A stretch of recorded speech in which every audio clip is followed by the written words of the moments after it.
If you're in a hurry to ace the Step 2 CK exam, this is the video for you. If you're new here, my name is Malki Asad, a plastic surgery resident in the US, and I scored 272 on my Step 2 CK exam. In this video, I will share with you the tips that can help you score high on the Step 2 CK exam if you're on a tight schedule and you're in a hurry. And I'll also share with you a detailed study plan and study schedule at the end of this video. The first tip I have for you if you have limited time to pass the Step 2 CK exam is to identify the right resources. Some students might have 6 months or a year to study for the Step 2 CK exam. On the other hand, other students might have only 3 or 4 months. And in that case, you have to be very careful in your study resource selection. My recommendation to you, especially if you already passed the Step 1 exam, is to pick one question bank. I would recommend picking the question bank of UWorld Step 2 CK, but AMBOSS is another reasonable option. And again, here we're talking if you have limited time to pass the exam, only 3 or 4 months. Because if you have a year, you might study both question banks, or you might think about adding some additional books. But if you have limited time, I highly recommend you focus only on one question bank and study it well. And I've seen many students who scored really high in the 70s and even 80s with one question bank. The second tip relates to Step 1 resources. Now the Step 2 CK is testing you more and more about topics that are mainly under the Step 1 umbrella. So should you go ahead and study resources that you studied for Step 1 such as First Aid or Pathoma? In my opinion, you don't have to study these resources or review the book from beginning to end. What I recommend you do is keep these resources available, and you can review them if you have difficulty understanding a certain topic, or if you want to review a concept that you studied before but you don't fully remember and you encountered a similar concept when studying from the question bank. An example of that would be you're studying from UWorld, you encounter a question that relates to the pathology of certain disease, and you remember studying something along these lines in Pathoma or First Aid, so you can go and open that specific section of First Aid and review it quickly. But what I do not recommend is spending so much time on Step 1 resources that might not be of high yield to Step 2 CK. The only exception is biostatistics and ethics of Step 1. The concepts tested on Step 1 are going to be very similar to the ones tested on Step 2 CK for these subjects, and that's why if you have extra time, it might be worthwhile to review these concepts from Step 1 resources. And by the way, given my extensive research experience, I recorded a full course to help you ace the biostatistics of USMLE Step 1 and Step 2 CK. Especially the abstract section, I made it very practical, very interactive with multiple exercises and quizzes, and the course starts from $25 only. You can buy this course by clicking on the card here or clicking on the link in the description below. The third tip I have for you is incorporating self-assessments early on. The most commonly used self-assessment tools are the MBME, especially the recent new ones, UWorld Self-Assessment 1 and 2, and the study sample that is freely available on the USMLE website. So you're gonna end up with around 8 assessment tools, and you can divide them across your study period. So you can use one at the beginning of your studying just to know where you are and see your base, then do one each month and maybe 2 around the last month of your preparation. And if you see that your score is approaching the goal that you're hoping to get, you can expedite the process to do the exam. But keep in mind that getting a high score is very important, especially now that Step 1 is pass-fail. So Step 2 CK score is gonna be one of the main filters when choosing applicants to interview when you apply to the match. Looking at the NRMP data of those who matched,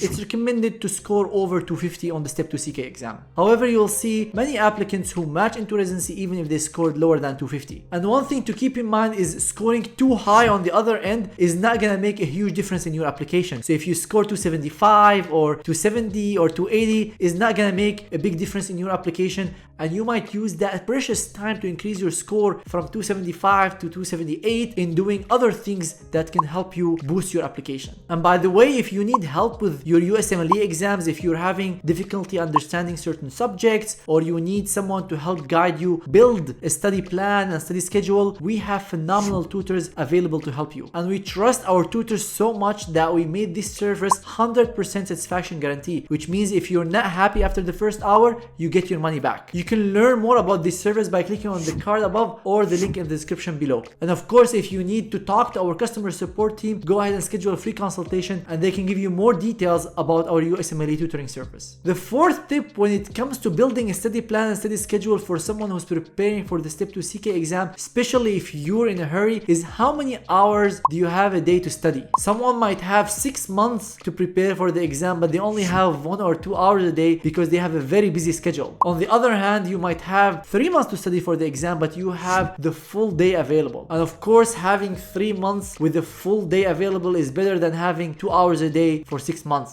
So that's why identifying how many hours you have available and trying to free up your time so you can dedicate yourself to studying and getting this exam done is crucial. And if you have the full day available, you should study as much as you can. I have a detailed video that explains how you can study 12 hours a day without burning out, and you can watch this video by clicking on the card above. But keep in mind that not everyone is able to study 12 hours a day, especially if you're not used to these long hours of studying beforehand. So if you're someone who's been always studying 5 hours a day, it's gonna be very rough to go directly to 12 hours. So try to increase your number of hours incrementally until you reach the max, which will help you achieve your goal. And finally, study techniques. These are extremely important, especially for someone who's in a hurry or someone who has only 3 or 4 months to finish a big exam like the Step 2 CK. And what do I mean by good study techniques? Good study techniques are those that can help you achieve the best outcome, which is the most amount of information, the most amount of studying in the least time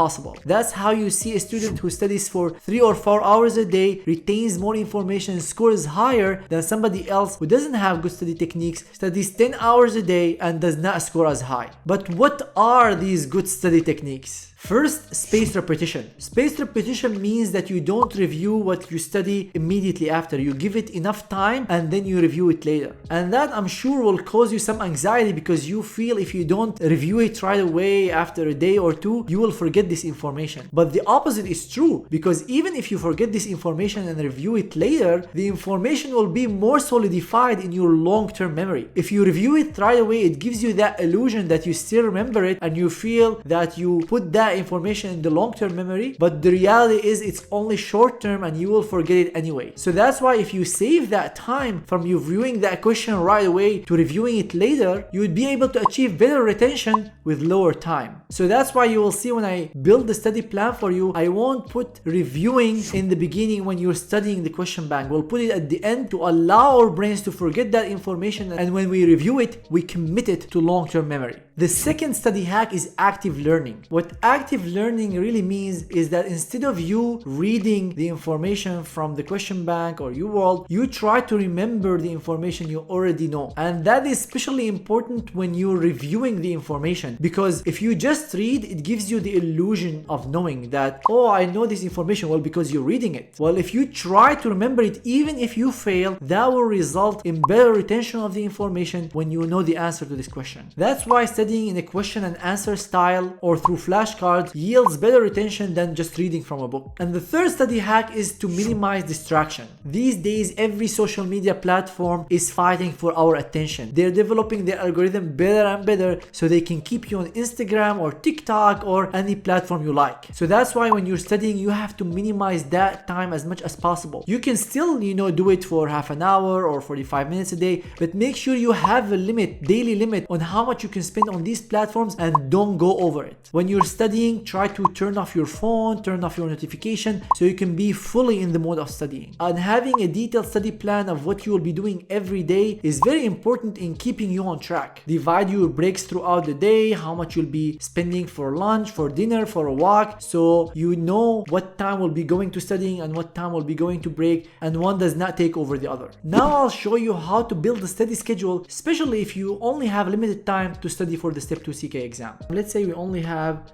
3 to 4 months to study for the Step 2 CK exam. Since we have limited time, we're gonna focus on one resource, and let's say we're gonna focus on UWorld, which has around 4,200 questions. Let's say we're studying between 60 to 80 questions a day. That means we will need between 53 and 70 days just to finish the questions of UWorld.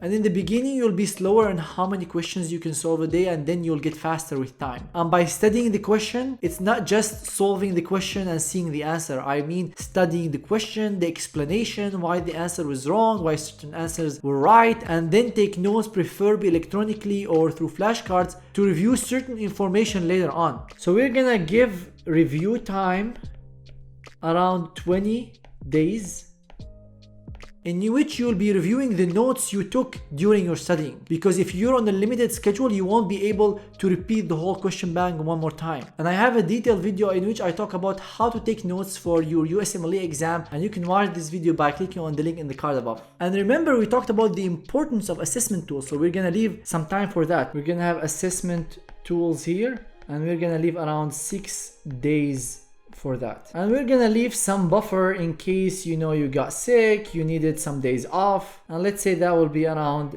10 days. So the total will be around 90 to 105 days. And you can see the importance of having a steady schedule, because even with one single study resource and limited time for breaks, for reviewing assessment tools, we're almost at the 3-month to 4-month mark if you're finishing 60 to 80 questions a day. So that's why if you're planning to study more than one resource, I highly recommend you try to put the number in a study schedule and see if that makes sense for the time you have. And after you build the overall study schedule, you're gonna go into the details of the daily schedule and see how many questions do you need to finish an hour, how are you taking your breaks, are you taking a break every hour, every 2 hours, every 30 minutes, how much time are you dedicating to watching movies, exercise, eating, and then you adjust your overall study schedule based on your daily study schedule and whether it's working for you. And as I mentioned, if you need a tutor to help you build a study plan, study schedule, help you identify the best resources for you to achieve your Step 2 CK score goal, we have phenomenal tutors who are available to help you. They can also help you understand difficult concepts that you're not able to understand from UWorld or by reading books, and that can save you a ton of time in your preparation. We have phenomenal packages with unlimited access to the tutor on WhatsApp, so you can text them whenever you have any questions about your USMLE tutoring. As I mentioned before, our USMLE tutoring is 100% satisfaction guarantee, which means if you're not happy after the first hour, we give you your money back. And you can learn all about our USMLE tutoring packages by clicking on the card above or the link in the description below. If you find any value in this video, make sure to hit the like button, subscribe to the channel, and hit the bell sign so you get notified whenever I post future videos about the USMLE exams. And before you go, make sure to watch this video I recorded here on how to best study UWorld for the STEP exams. Thank you everyone so much for watching, and good luck on your exam.